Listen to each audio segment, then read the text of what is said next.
बिस्मिल्लाहिर्रहमानिर्रहीम। अस्सलाम वालेकुम माय यूट्यूब चैनल मिस्त्री सुभान शेख।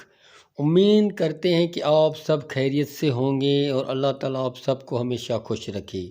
तो ये एक छोटी सी वीडियो है, थोड़ी सी मालूमात आपके साथ शेयर करते हैं कि घर में आप टाइल भी लगाते हैं, मार्बल भी लगाते हैं, लेकिन ये जो हम मिट्टी की टाइल लगा रहे हैं, ये जो फर्श लगा रहे हैं, ये हम सहन में लगा रहे हैं।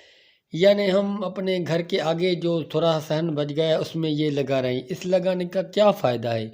तो आप देखें, मार्बल हो या टाइल हो, लेकिन जब भी आप सहन में मार्बल टाइल लगाएंगे तो वो गर्म भी रहेगी, जब भी धूप होगी तो वो गर्म रहेगी और शाम के टाइम देर तक वो गर्म रहेगी।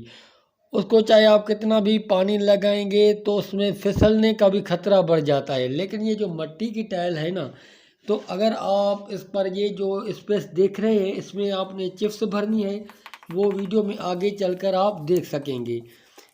तो बेहतरीन आपको जो फिसलने का खतरा भी कोई नहीं रहेगा और मज़बूत भी ये टाइल रहेगी। ये 2 इंच तकरीबन मोटी है, चाहे आप इस पर गाड़ी चढ़ा दें फिर भी ये मज़बूत रहती है, ये टूटती भी नहीं है।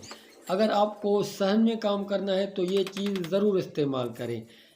अंदर कमरों में आपने टाइल लगाए, मार्बल लगाए, कुछ भी लगाए, हमने वो सारा काम अंदर किया है, वो भी हम वीडियो अपलोड करते रहते हैं। लेकिन जब भी आप सहन में आए तो आपके लिए ये काम बेहतर है।